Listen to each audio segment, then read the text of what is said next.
Well, I'm on my way to the track. I figured I'd update everybody. There was a lot going on over the weekend. Obviously, you got your videos on Monday. We had placed Argento on gate, testing the waters, I guess, to see what people would be interested in paying for him. I know that we had a reserve of $30,000 on the horse, and I really thought he'd bring a little bit more than that. I mean, here's a colt that's raced one time in his life. He was a race winner, came first over. Now, I guess you could say 2-1 and 2 has some question marks hanging around it, but you know, when you look at the horses we've raced in those open maidens, by open maidens I mean 3- and 4-year-olds are in there. When we raced in Ohio last week, there was a 6-year-old in there. So you might say to yourself, well, you know, or a 5-year-old, you might say to yourself, well, you know, a 5-year-old maiden can't be that good. It's a horse that may have been injured, may not have raced at 2 and 3, and a 5-year-old horse with a little bit of experience in a maiden, given that caliber at that track, it's a lot to ask. So to see Argento come first over and win the race was pretty impressive. You know, we've had mixed feelings about this colt all year. He had a kind of shaky winter, but at the same time, you could tell there was speed there. He started to put it all together, and then at his qualifying, made a little break, just a green break, his first break, and then his next 2 qualifiers were great. And then come out and win. I really thought he would bring more than $30,000, but he didn't. So we retained him. He'll be leaving for Pennsylvania in the morning. A little bit of a surprise will be one of them, anyway, his trailering partner. Sebastian Yu raced good last night. What a night we had. We'll get to that in a minute. But Sebastian Yu interfered with badly in the last turn, come up trotting, never made a break, come up trotting. 157, I believe he trotted, 28, 29 on the end of it, something like that. But getting slowly, you can see the horse that we were looking for. Last year he was a runaway, and we were really trying to get him polished up and squared away so he could be a horse. And it was difficult. You know, we had multiple shoeing changes with the horse. Some were really good, looked like we were making gains, and then other shoeing changes were a bit of a disaster. As you saw the time I drove him last time, he couldn't function. Now you couple that with the fact that we have been treating him for EPM quite aggressively over the last 3 weeks. Maybe that played the biggest role of all. I don't know. If it is, it would be the biggest turnaround from treating a horse for EPM that I'd seen in quite a while. So I haven't even told everybody yet. By now, the owners have got a message from me. But Sebastian Yu, the other problem we have is that the numbers are 2 went in 53. No thanks. We can go to Pennsylvania where I went in 157, and that was on display yesterday on the pacing side. You know, you had seen the displeasure I had with Beach Boutique having to pace in 52 to win, or just collect minor spoils in her last few races. We opted to send her to Pennsylvania. She had missed a week. She wasn't tight, and she could beat a length in 54 and 4 yesterday. Raced really, really well. But that, again, that's being able to survey the scenery and decide, okay, Beach Boutique is not going to win in 52 right now. Do we continue to pretend she will, or wait until she does, potentially? Or do we look for a better spot? And obviously that was on display yesterday, a much better spot for Beach Boutique. And I believe it goes without saying, if Sebastian Yu is going to continue to make gains the way he appears to be, then obviously the Meadows is a better spot for him also. And then just for me and you, obviously she made a break last week, but she needs to go to Pennsylvania. I mean, 53, 54 in those numbers, 2 races. It's just, it's a lot, right? And regardless of how we got to the position we're in right now, where the boxes are full, we can't get our horses in, then we do, they go as fast as the car. We have to, and I said this the other day in a video, we can't be flat-footed. We have the ability to be more fluid, and we need to be. And that brings me into obviously our next portion of this video, which is the sale tonight on Hoofbid. For those of you that are clients, download the app Hoofbid. You can join in and watch as the horses go through the virtual ring. There'll probably be some horses that will retain. I've had some people call and ask to purchase the horses for smaller amounts. And you know, as I said to one of our clients yesterday, I'm not just dumping these horses. This isn't a fire sale. I just believe that if there's somebody out there willing to pay a fair market price for these horses, then we should look at selling them. A horse like Excellent Nation is a perfect example. It's the example I used yesterday. There's nothing wrong with the horse. You just can't get him in full time. For the stable.ca to train Excellent Nation full time, and charge you, or if you own a piece of them, our clients, a full training bill, knowing full well that he's only going to get in 2 or 3 weeks, and now he has to move up a class in Northfield, that's a lot to ask. So you extrapolate that over 3-4 months, you're just paying bills for 3-4 months. I can't tell you when this, as I said at the start, when these overflowing boxes will flatten. And the reason we have them, and I guess nobody really thought of it, I didn't really dawn on me either, is that we always have these waves in horse racing, right? Where you'll race horses throughout the fall and winter, maybe rest them in the summer a little bit, bring them back and have them ready for the fall.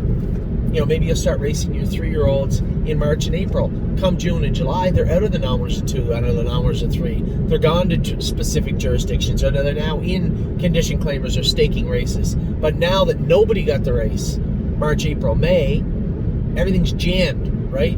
The 3-year-olds that would be prepping for the sire stakes back in March and April are still in the maiden. And if you're on a B track, you're racing against our 2-year-olds. It's unfair for our 2-year-olds, but that's the circumstances we're in. Then you look at the overall entries in the boxes.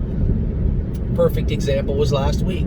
I had sent an email to Woodbine explaining that Sebastian Yu and Timel Houdini had no common ownership. The only thing they had in common was the fact that Kevin McMaster and Jason McGinnis were both working for the stable. And then the stable.ca banner on their ownership. I said, if Jason McGinnis had entered a horse owned by Jason McGinnis or somebody else, that wouldn't have been a problem. I said, do you see the problem though? The logistics of what went on last week with those particular 2 horses that were entered is unacceptable. So we've been moving our Nommers 2 out. I said, and I told Woodbine, I said, in the fall, I'm going to start getting texts again. Hey, the box is short in this class. The box is short in that class.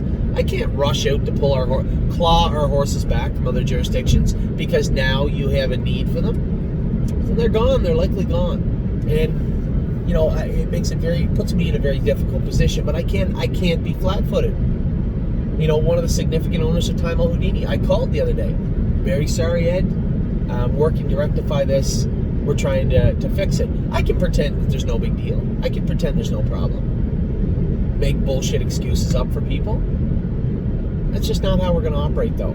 We have the ability to be more fluid. Rooney Blue Chip? No, he's not in Thursday in Ontario. He's in Chicago on Saturday. I'm not screwing around. We're putting our horses in where we can get them in where they can hopefully win. Now, Rooney Blue Chip off 2 weeks, going to another country, another jurisdiction, new driver, new trainer, new racetrack, new surface. Is he going to be awesome? Probably not. Hopefully he will the week after. And we can get this horse on a consistent basis of racing. That is why Sebastian Yu needs to go. Also needs to come to Pennsylvania where he can be raced at the Meadows. They went 57-2 yesterday at the Meadows, or the day before at the Meadows in his class. 4 full seconds slower than Mohawk. And I think it's easy to look at the race last night and say, well, if there wasn't that melee in the last turn, people falling out of bikes and horses running loose, if that didn't happen, it didn't take place. If Doug McNair makes a break coming out of the turn and goes left into the safety lane, we shoot through for probably 4th, maybe trotting 56 in a bit. But because there was a loose horse coming behind him, he had to go to the outside. When he went to the outside, James had to go to the outside, and we ended up 6th. Sebastian Yu did a great job last night to do his work and do it as well as he could. Just need to give him a place to do it where he can win. So that's what we're looking at. So heading to Pennsylvania on Thursday morning will be just for me and you, Argento and Sebastian Yu. Now, when we roll back to Monday, you guys got your video on Monday. We raced a number of horses on Monday. As you can tell in Ohio, but everywhere else, we're dealing with sickness, right? Somebody said to me, I don't see a lot of other scratches. You're going to. I talked to people over the weekend that are training out of First Line Training Center in Ontario. Tim Twaddle said in Pennsylvania also. There's sick horses everywhere. But you don't always see them, right? And if you guys are one of our clients that have been getting the emails about horses we had to scratch, Momo out of a stake race, spend that money out of a stake race, much like the health of society, I've implemented a very, very strict temperature taking process in which our trainers go to the barn. Did the horse eat their breakfast? First off. Secondly, do they have a temperature? Are they coughing at all? If so, take their temperature again multiple times throughout the day. If you want to draw blood and take a look at the white count on the horses, then do so. If you want to get the horses scoped, then do so. In the case of Momo, didn't eat her breakfast, temperature of 101 in the morning. She's not racing at all. Spend that money. Temperature of 101.2. She didn't eat her breakfast. Certainly not going to drag her 2 hours down the road in the heat to race in Columbus when we know she's sick. We've already seen that story once. I don't need a repeat of that. It makes total sense why the horses had to be scratched. Now, Braemar the other night had coughed a little bit on Friday, apparently. I was thinking he was going to be scratched. If you go back and look at the video that I made on Saturday morning, he's likely going to be scratched. He wasn't. Ate all his food Saturday, no coughing. Ate all his food Sunday, no coughing. No temperature, no signs of sickness. I told James when you warm him up, if he so much as sneezes, scratch him. I don't want to jeopardize this horse's appetite or his future. He was fine, raced all right. James took him to the back.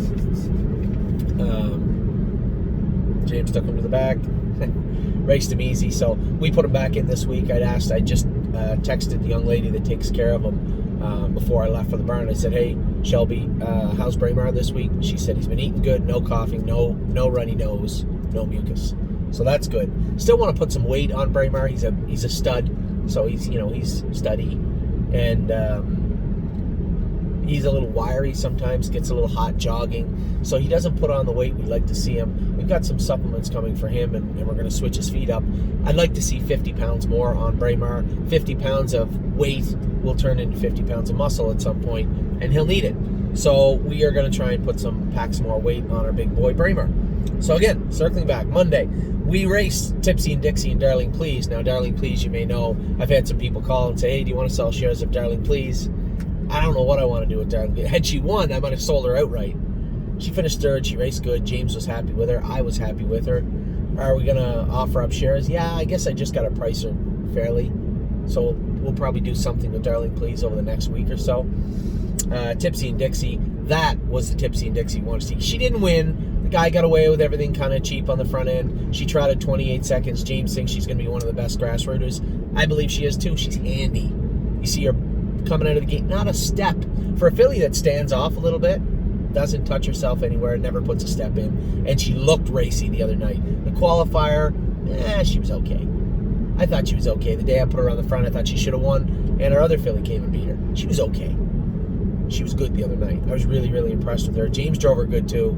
I saw him trying to back her in a hole. She can get really grabby, and I don't know. I'm going to say I was proud of what he did. James is a great driver.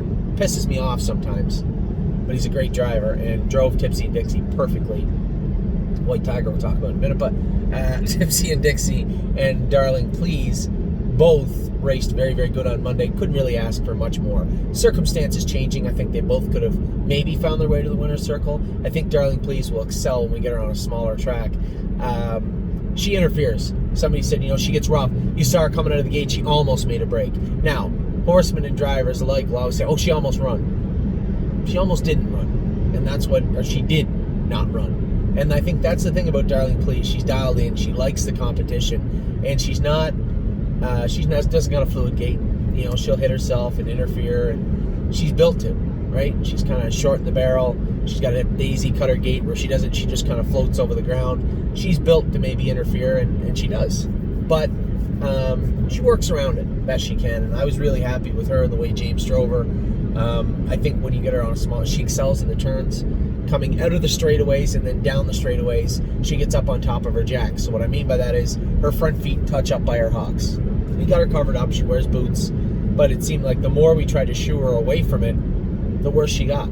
So we just put her the best we could, covered her up, and we'll let her get bigger and stronger and see what happens. But great attitude, and as long as James keeps driving her like that, I think she'll be fine. Somebody might say, well, she didn't finish up strong. You'll never see her finish up strong on a big track. She trots the turn strong. When he moved her in the turn, she was coming 100. Had he kicked the earplugs out then, he would have cleared Dougie, but he might have come back and beat her anyway, and he might have been third, so might have been third either way. So I was happy with the way he drove her, and he drove Tipsy and Dixie fantastic. The only two horses we had racing that night, because we had to scratch Momo, were Jason's filly, who made a break at the gate, Danny's filly, caught a fast division, and then we had Roy Hill, and somebody said, well, Roy Hill looked a little flat. I'm going to tell you something. I don't give a shit how fast Northfield Park is. 53-3 for a 2-year-old colt, especially the size of Roy Hill, who wears no boots, getting around a half-mile track. Roy Hill did a hell of a job, and you can tell what happened at the half. He got rolly in the turn, and I think Ronnie just played it safe down the backstretch. You could see Kurt Sugg drop down in front of him, and once Kurt Sugg dropped down in front of him, then he kicked the earplugs and went on. So I don't know how well Roy Hill, and now that I think of it, Roy Hill never went a big mile on a half-mile track before. Our track, he might have went, 2.6? 2.5, maybe, something like that. He's a big colt, built for a big track, and I think that's what, I think that's what he needs. So, Roy Hill's next start, I believe, is in Scioto. I'm excited to race him there again. Was he a little under the weather the other night? I don't know. I'm not going to make excuses. Horse paced 55 last quarter and 28 apiece. He's not going at 53 in Northfield anytime soon, so I'm certainly going to cut him some slack. A horse that I did not check, but I can guarantee you was sick, was Desperado. Looked like he had tuberculosis, let alone a little virus. My God. I don't know what went on there. Obviously, he didn't eat after he raced. It's 1 + 1 = 2. The horse was clearly sick. So I think his next start will be on a fair. I'm not going to qualify him. I'm going to take him to a fair and race him, give the horse a little reprieve. If the grassroots are going to go in 53, he might see more fair racing than grassroots racing, and that's fine.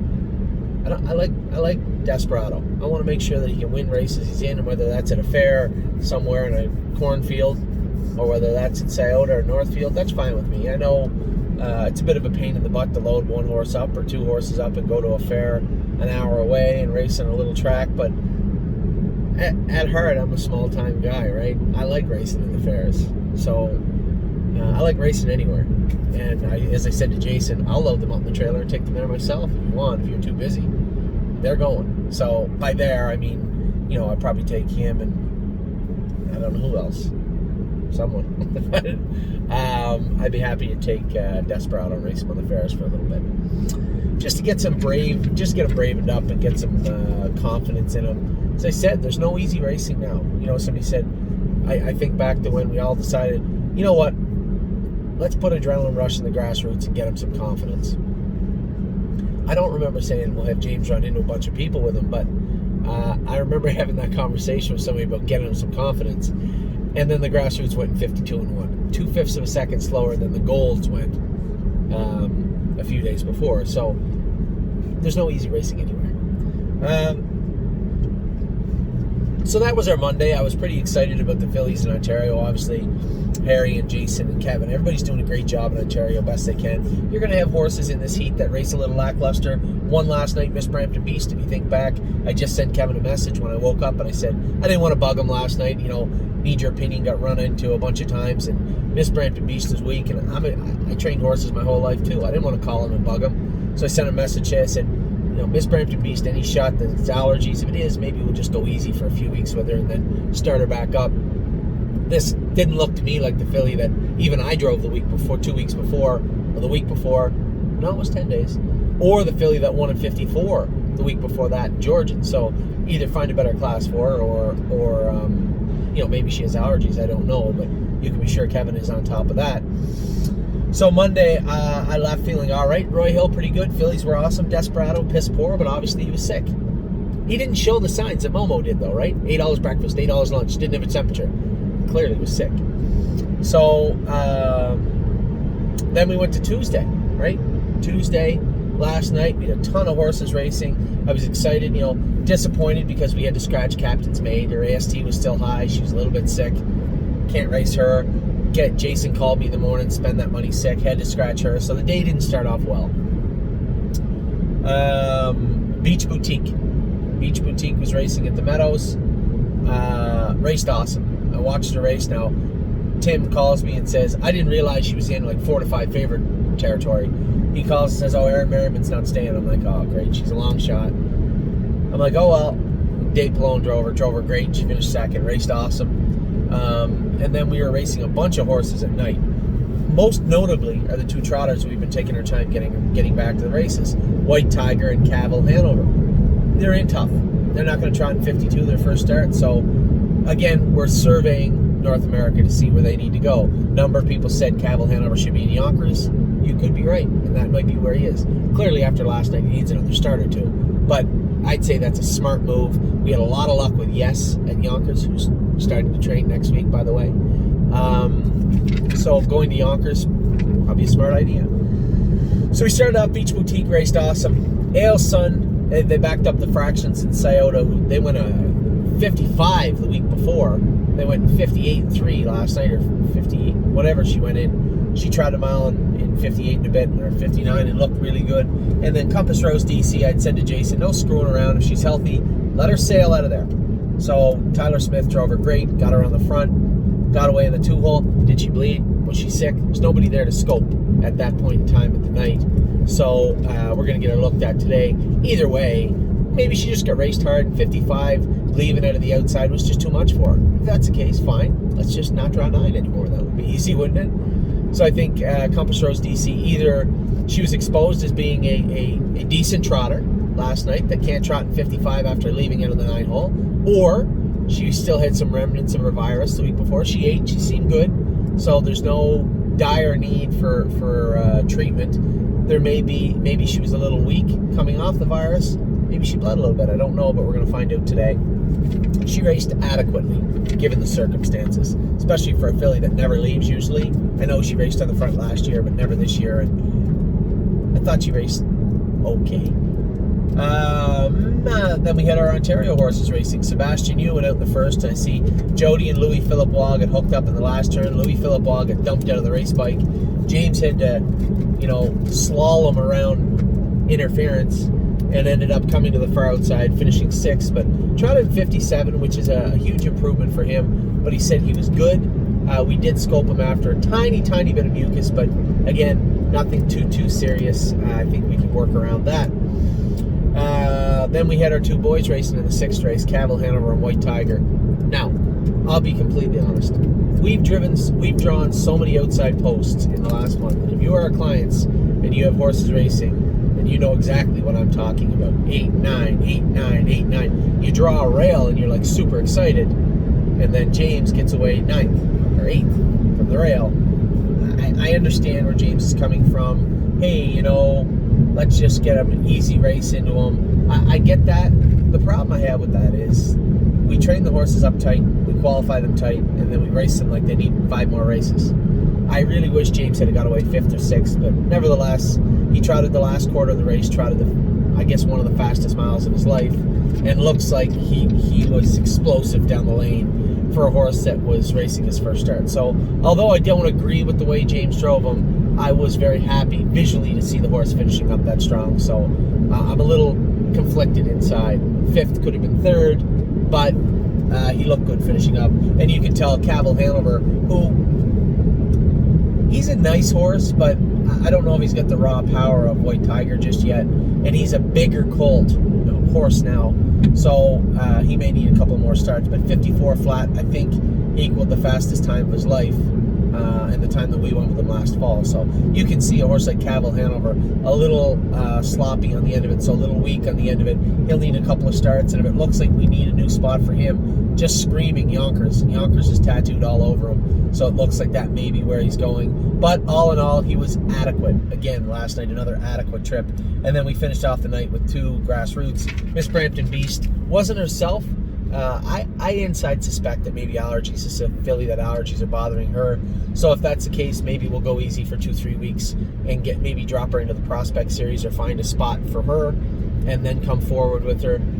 Still lots of racing and lots of places to put her. I noticed a lot of people are selling shares of Miss Brampton Beast. This is 2 weeks after she went in 54 and won at Georgian Downs. So a little surprised with that, but nevertheless, to each his own. And then Need Your Opinion. I think it might be a record. Been driving a long time, and I've interfered with a lot of people and been interfered with. I don't recall ever being interfered with 3 times in one race without there being an accident, right? Coming out of the gate, Trevor Henry makes a break, shoves her into the hot dog stand. Next, going by the 5/8, he's on the move. Out comes Guy Gagnon. Now, it looked like he was following people out, but you just can't follow people out and shove people all over the track. Jonathan's out 3 wide with her for 3-4 lengths. I would say that's interference. Maybe not. Either way, I'm calling it interference for this video because it makes it sound good. And then around the last turn, Louis Philippe Waugh makes a break. And Jonathan, I don't think, saw him make the break, and he went back almost in towards him. And then hit a ripper across. Another catastrophic interference. Potentially catastrophic interference. Catastrophic for the night, for the money, for the purses. Interfered with 3 times. 3 times in the mile. Drew 9, drew poor. Then, just for good measure, interfered with 3 times. So, to say a unlucky event would be one of the grossest understatements of all time. So, you're simply going to have to pitch that race. It's just the way it is. Need your opinion. A meaningless race at the end of the day because no one can recover from that and do any good. So, I don't really have an opinion on Need Your Opinions race because it was a horrific mile. So, Tuesday, decent, a little uneventful, but decent. And then obviously tonight we have West 52nd and Italian Grid here in Northfield Park. And then obviously also during this time we have our sale, our dispersal sale for 10 horses. Various jurisdictions in various places currently, all selling on hoof bid starting at 7 o'clock. I guess the most interesting thing is the one horse we're selling Enduring Strength is in to go tomorrow. So if he sold tonight on hoof bid publicly, he can race in the grassroots for the new owners tomorrow. I'll pay the starting fee. We'll pay the starting fee on the horse. But Mario Barachon has to race him. So that's where we're at right now with everything at the stable. You know, it's not really that hard to talk for 27 minutes when you have this much stuff to talk about. You see us continually move horses around. Now you know why. You see that we have a sale tonight with a number of our kind of gatekeeper, journeyman, overnight types. Now you know why. And then some horses raced on Monday, Tuesday, Wednesday. Now you know what happened to them. Either race good or they didn't. If they don't, now you know why. So I will talk to you guys again probably not till Friday night, maybe after we have our big steak night at Scioto Downs. But until then, stay safe, stay healthy, stay 6 feet apart, and enjoy the weather. Have a great day. Have a great week. Take care.